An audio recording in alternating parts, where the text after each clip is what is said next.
Jeff Van Drew. Congressman, it's always a pleasure. Thanks very much for being here this morning. Your take on what's happening and what Joe Biden is going to say in his speech today at the UN as he sits among allies and adversaries. You know, frankly, in all honesty, I think he should almost cancel it. He's got so much to do here as things get worse and worse. If I didn't know better, this administration, I would actually believe, is almost purposely trying to destroy the United States of America. I've never seen anything like it.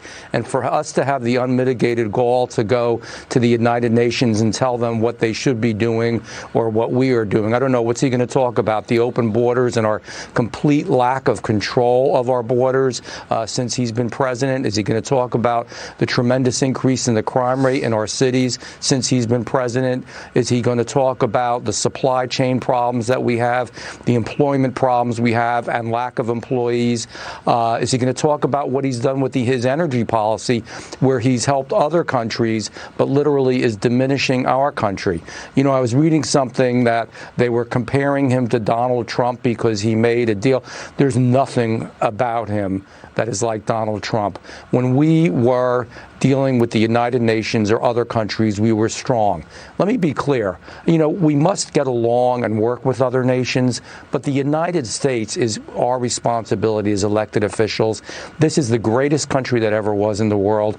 And to think that we're allowing Russia to build pipelines, but we're not, that we're allowing other countries to build, you know, coal plants, China, India, and we, again, are falling back in energy and production is mind-boggling. I literally feel like I'm living in the Matrix. If you remember that movie from years ago with Keanu Reeves, it's just so bizarre, and it just keeps getting worse. Maria, I worry about our country for real. We are on the edge, and we've got to come back. Yeah. Unfortunately, I'm worried as well, Congressman. I think we're in very dangerous waters right now, particularly as the Chinese Communist Party wants to overtake the United States as the #1 superpower, and Joe Biden seems to be giving it away. The border crisis is out of control, concern growing that because of the ongoing migrant surges in Del Rio, Texas, and the Rio Grande Valley, resources are being reassigned as well.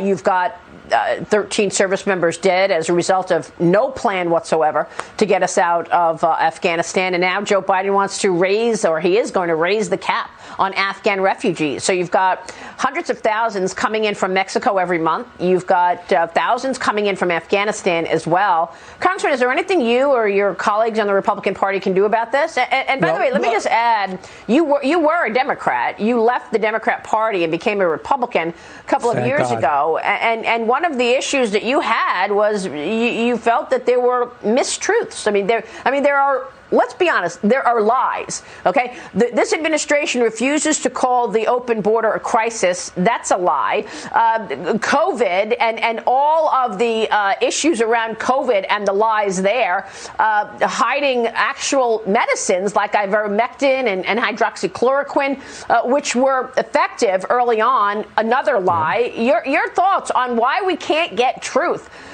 Look at the Democrat Party right now, jamming in the debt ceiling situation in the spending, trying to put it on Republicans. Again, it's just all games. The reconciliation bill is going to be the largest spending bill in history, when we shouldn't be doing that at this point in time. And the actual truth is, it's a constant desire on their part, let's talk about COVID, to keep our eye off the ball, which is that our country is being diminished. And that's what we should be looking at. Explain to me, I'd like somebody to explain to me, I asked Mayorkas when he was in our committee last time, he's going to be there this week again, I said, how are things going at the border?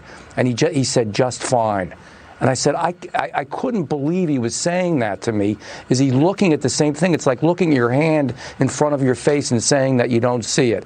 This is bizarro world. I mean, this is not anything that we've seen in our history in the country. And the bottom line is, yes, I'll be honest with you, and I guess I'm going to be a little political when I say this. We have to get the majority in the House just to create a firewall to stop some of this. I don't know where they want to go. I don't know know what their desire is, but we need a stronger, better America. We don't need to be weaker and stupider, and that's exactly where we're going now. And there is no explanation for it. But you know what else? We're losing our freedoms. They're also using COVID and the vaccinations and everything that goes along with it to take our freedoms away. So everybody's focusing on that because people are really upset about that, and they forget a little bit about all the other problems we have. It's every day, Maria. Every day there's a new problem. Every day we're losing strength in the United States, in my opinion. You know, when our last president, Donald Trump, was there, like him or not, people knew he meant business. When he spoke to the UN, yes, some people like to say that the UN didn't like it. I know why they didn't like it, because he spoke about American strength and what we would tolerate and what we would not tolerate. And he was right. Yeah. Well, you're on the Homeland Security Committee, and you see it all. We'll be watching, Congressman. This was a dire interview. It's a sad state of affairs, but of course we're going to be covering it and putting a spotlight on all of this. Jeff Van Drew, please come back soon. Don't be a stranger, sir. Good to see you this morning. Thank you. Congressman Jeff Van Drew.